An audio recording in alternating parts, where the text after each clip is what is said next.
नमस्कार दोस्तों।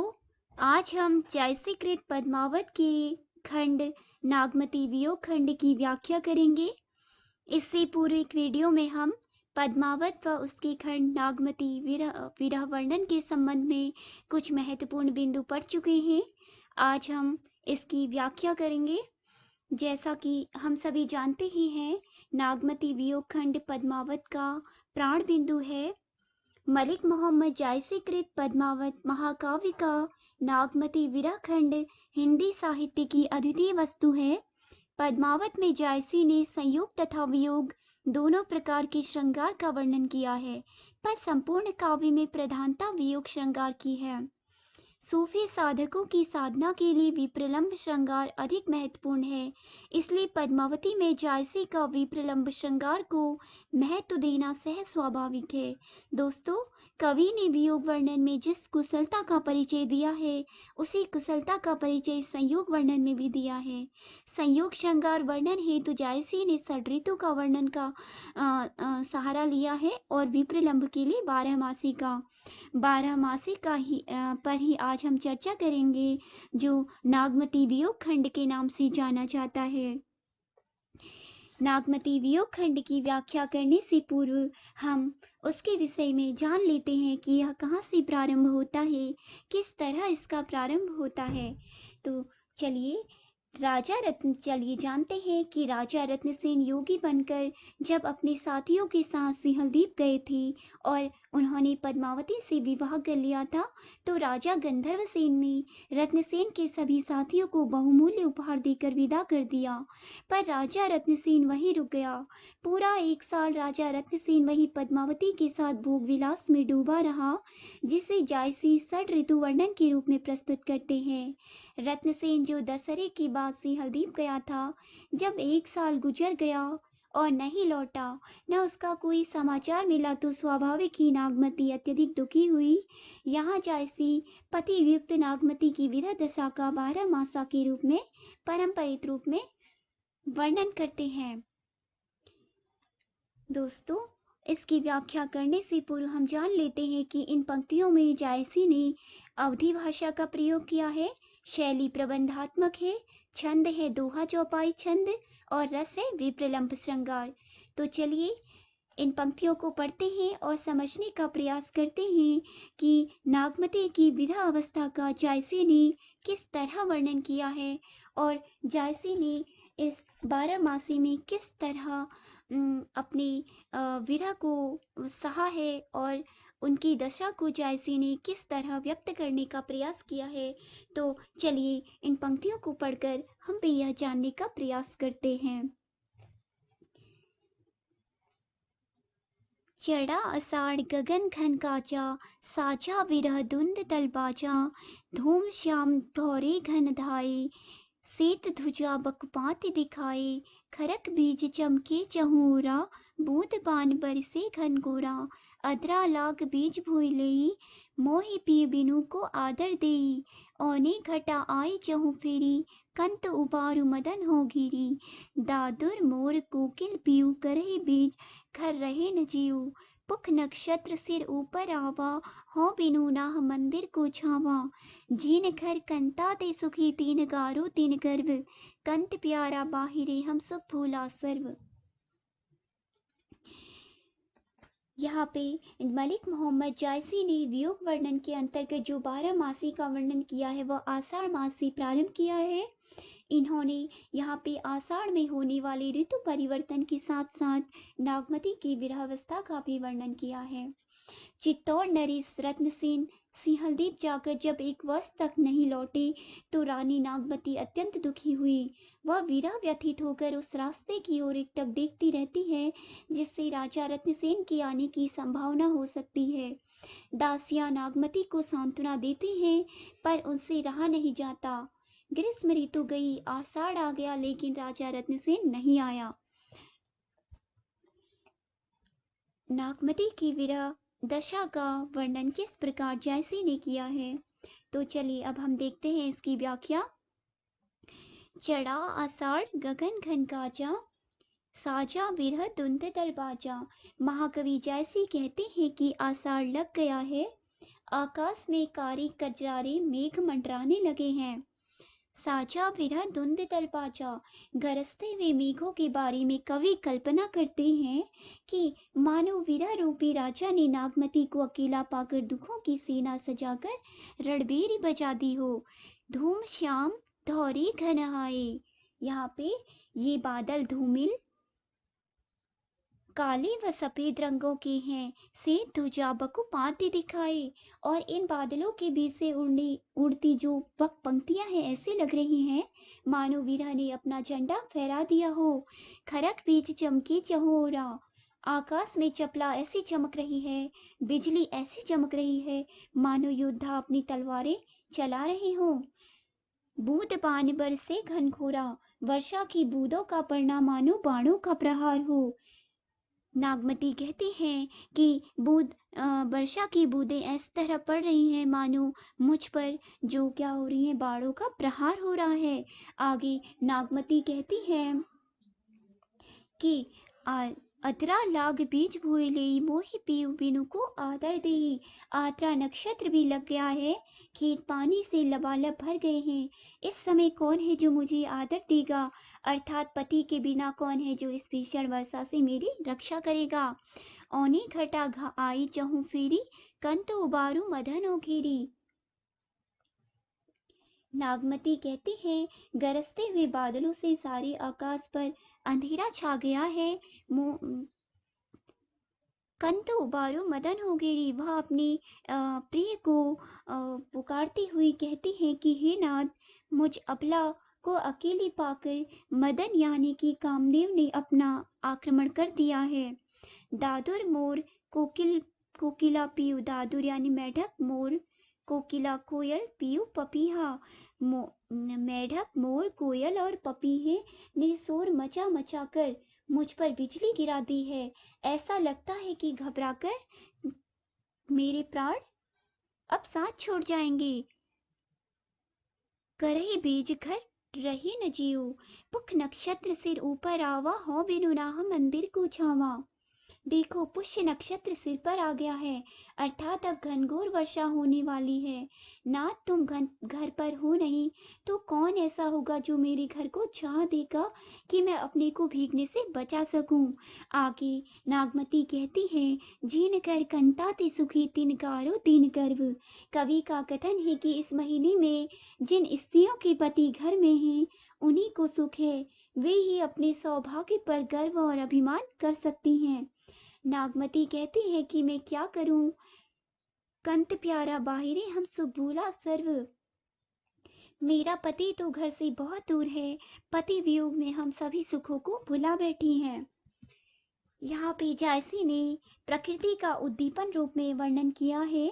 12 मासे को आषाढ़ से शुरू करने का कारण ये है, इसी माह से राजा रत्नसेन ने सिंहलदीप को गमन किया था।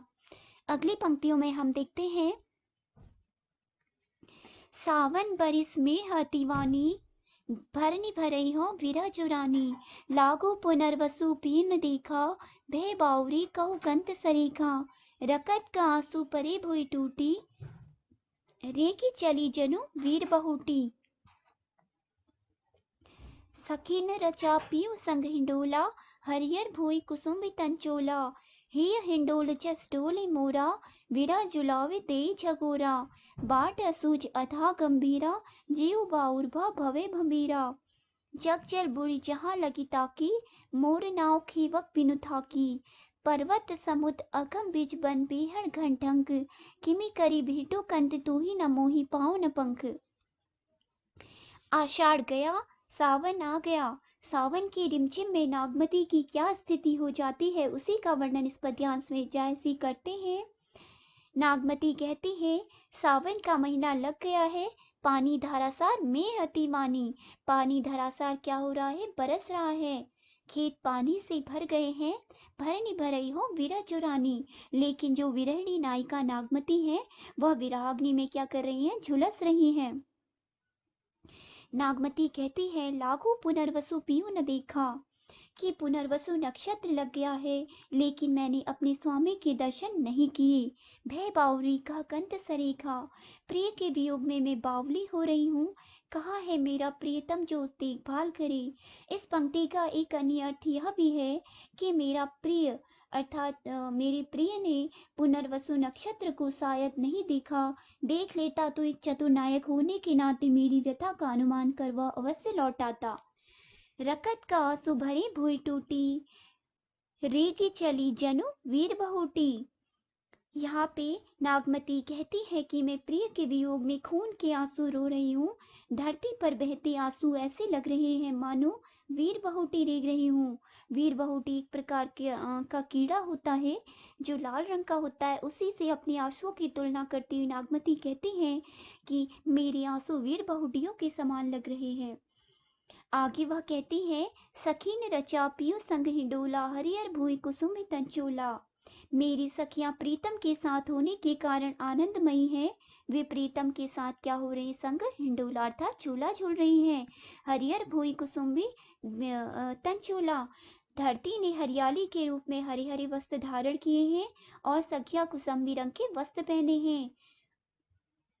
ही हिंडोले जस डोले मोरा, उन्हें झूला झूलते देखकर मेरा हृदय विरह में क्या कर रहा है, हिचकोले दे रहा है, जैसे हिंडोला डोल रहा हो। विरह झुलावे दे झकोरा, विरह मुझे झकोरे दे देकर झकझोर रहा है। बाट असूझ अथाह गंभीरा, जीव बाउरबा भवे गंभीरा।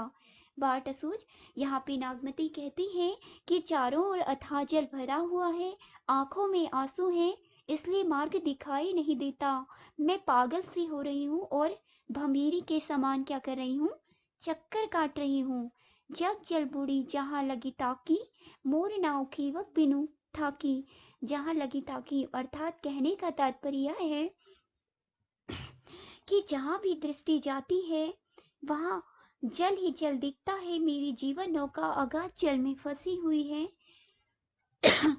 कौन है प्रिय बिना जो इस नाव को पार लगाए, और मैं क्या करूं, मैं अकेली थक चुकी हूँ। आगे नागमती कहती है, पर्वत समुद्र अगम बीच बन बेहड़ घन ढंक, किमी करी भेटो कंत तो ही न मोई पाँव न पंख। हे प्रीतम, मैं चाहती हूँ कि तुमसे मिलूं, पर मार्ग में पर्वत व समुद्र है, सघन भयंकर ढंक यानी कि ढाक के वन है। कैसे मिलो तुमसे, किमी करी भेटू कंत तो ही मोही पाँव न पंख। मेरी पैरों में इतनी शक्ति भी नहीं रही कि मैं तुम मुसीबतों का सामना कर तुम्हारे पास आ सकूं, और न मेरे पास पंख ही हैं मैं उड़कर तुम्हारे पास पहुंच सकूं। आगे नागमती कहती है, भर बाधो धूबर अति भारी, कैसे भरो रैनी अंधियारी। मंदिर सुन भी अनति बसा, सेज नाग भय धै धै डसा। रहो अकेली गहे एक पाटी, नैन पसारी भरो ही पाटी। चमकी बीज घन गरज तरासा, बिरह काल होई जीव गरासा। बरिसे मघा झकोरी झकोरी, मोर धुई नैन चूही जसी होरी। पूर्वा लाग भूमि जल पूरी, आक जवास भई हो झूरी। धनी सोखी भरबादो महा, अभो आओ आई सींचती नाहा। जल थल भरी अपूरी सब, गगन धरती मिली एक। धनी जोबन औगाह महती, बूढ़त पीर टेक। सावन के बाद भादो का महीना आता है। विरहिणी के लिए यह महीना भी बड़ी मुश्किल से कट रहा है। नागमती कहती है, भर भादो दूबर अति भारी, भादो का महीना आ गया है और इसे मेरे लिए काटना अत्यधिक कठिन है। कैसे भरू रे अंधियारी, भरी भादों की अंधेरी रातों में प्रीतम के बिना रात व्यतीत करना बड़ा ही मुश्किल है। मंदिर सुन पी अनति बसा, मैं घर पर अकेली और प्रीतम अन्यत्र जाकर बस गए हैं। सेज नागिन भय धै धै डसा, कि रातों की सैया मुझे नागिन सी डसती प्रतीत हो रही है। आशय यह है कि जिस प्रकार नागिन के डस लेने पर व्यक्ति तड़पता है, वैसे ही चारपाई पर मैं तड़पती रहती हूँ। रहो अकेली गहे एक पाटी, नैन पसारी भरो ही फाटी। मैं चारपाई की पाटी पकड़कर एक ओर पड़ी रहती हूँ और सारी रात जागती रहती हूँ। भरो ही फाटी, मेरे नेत्र रात भर प्रीतम की प्रतीक्षा करते रहते हैं, इससे मेरा हृदय फट गया है। चमकी बीज घर घन गरजी तरासा, विरह काल हुई जीव गरासा। आकाश में रह रहकर चमकती जो बिजली है और मेघों की गर्जना है, वह मुझे डरा रही है। विरह काल हुई जीव गरासा। विरह काल का और रूप धारण कर मेरे प्राणों को ऐसा लग रहा है मानो वह खा जाएंगे। बरिसे मघा झकोरी झकोरी, नागमती कहती है कि मघा नक्षत्र लग गया है और मेघ रह रहकर बरस रहे हैं। मोर दुई नैन चूही जैसी उरी, और मेरे दोनों नेत्रों से आंसू ऐसे धरासार झर रहे हैं जैसे औलाती से पानी झर रहा है। पूर्वा लागे पुहू में जल पूरी, आग जवास भई हो छूरी। धनी सुखी भर भादो महा, अबो आय न सींचती महा। यहाँ पे नागमती कहती है मेरी विरह में दशा अत्यंत क्या हो रही है, विचित्र सी हो रही है। पूर्वा नक्षत्र लग गया है, भादो का महीना आधा बीत गया है, सारी धरती जलमग्न है, फिर भी मैं सूख रही हूँ। धनी सूखी भर भादो महा, ठीक वैसे ही जैसे कि आक और जवास भारी बरसात में सूख जाते हैं। आक और जवास के वृक्ष होते हैं, वह बरसात में सूख जाते हैं, उसी तरह मैं भी सूख चुकी हूँ। धनी सूखी भर भादो महा, मैं भी सूखती ही जा रही हूँ, छिड़काए होती जा रही हूँ। अबो आई सींचती नहा, हे नाथ आकर मुझे अपने स्नेह रूपी जल से सींच दो। आगे वह कहती हैं, जल थल भरे अपूरी सब गगन धरती मिली एक, धनी झूबन ओगा महादेव बूढ़ा बूढ़ा पिए टेक। वर्षा जल से सारी धरती क्या हो रही है, डूबी हुई है, बल्कि गगन धरती मिली एक, आकाश और धरती मिलकर क्या हो गए हैं, एक हो गए हैं, अर्थात दूर छिते तक जल ही जल दिख रहा है। धनी जोबन ओगा महती बुढ़त पिए टेक, मैं स्वयं यौवन की अथाह जल में डूबी हुई हूँ, तुम आकर मुझे सहारा दो। आशय है कि यौवनावस्था में विरह सहा नहीं जा रहा है, तुम आकर रक्षा करो। आगे देखते हैं, लाग कुआर नीर जर घटा, अबहु आओ पीयू पर भूमि लटा।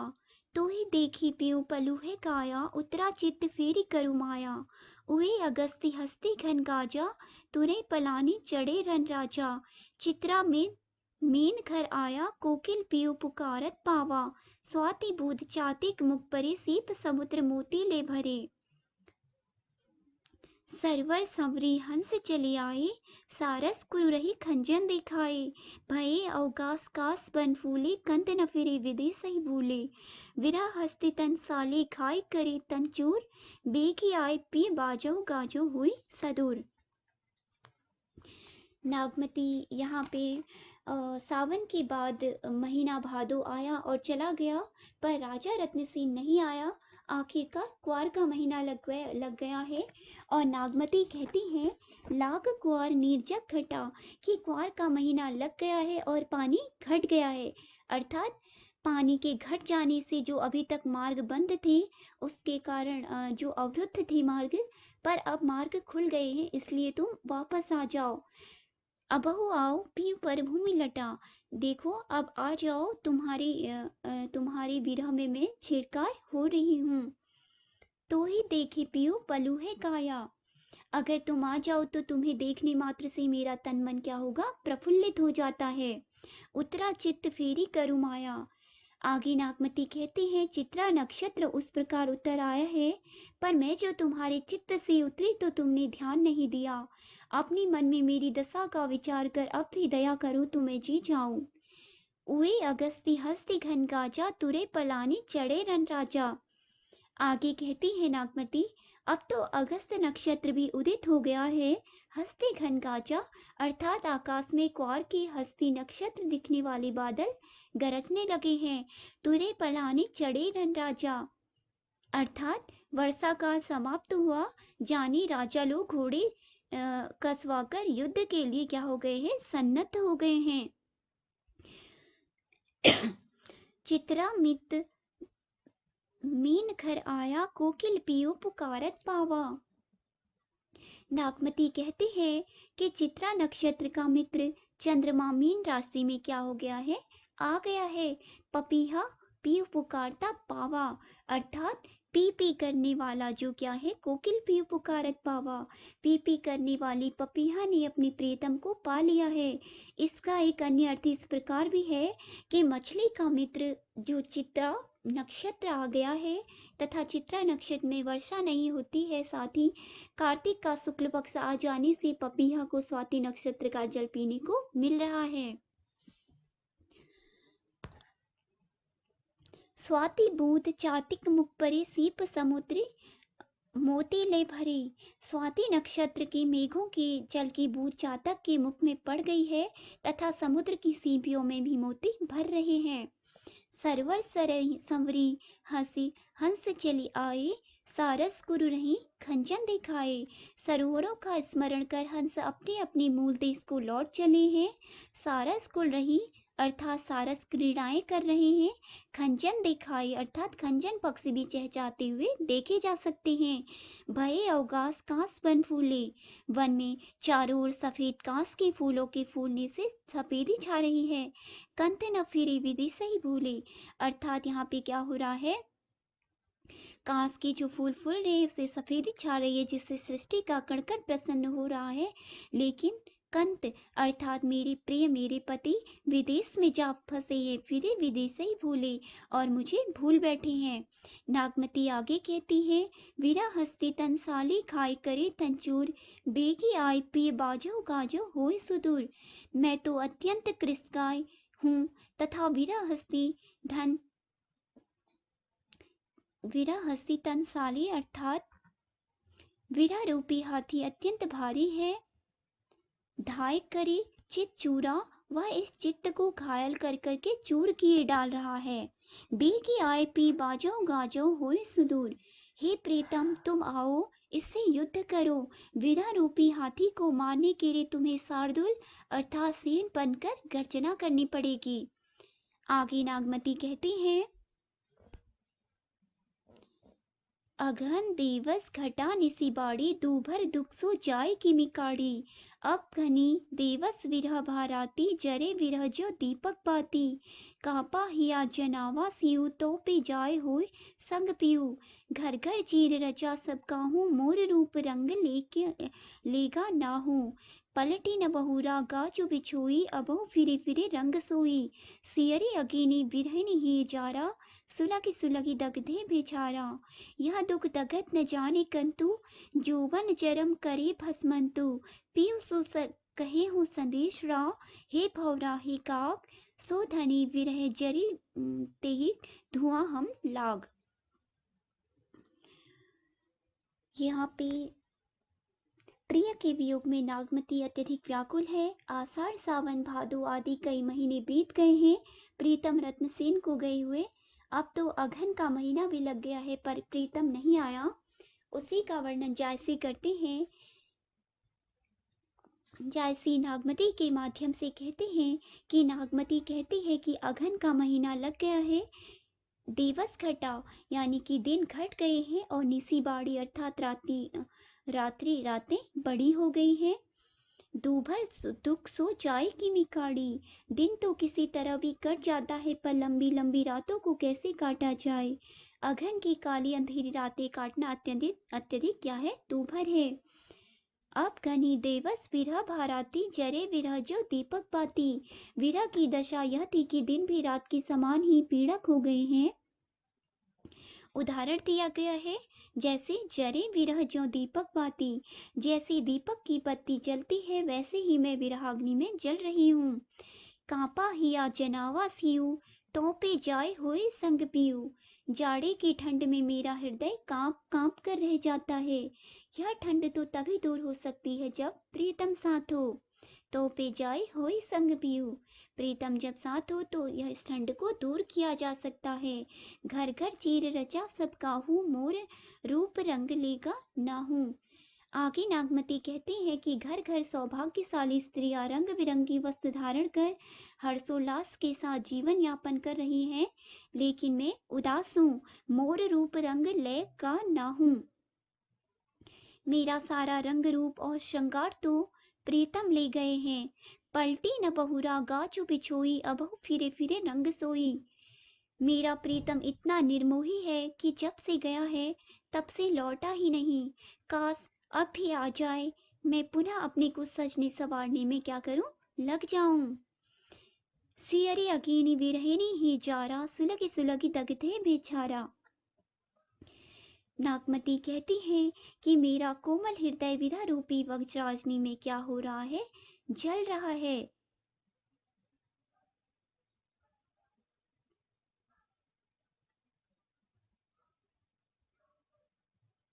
वह सुलग सुलग कर धीरे धीरे क्या होता जा रहा है, दगधे बेचारा, राख होता जा रहा है।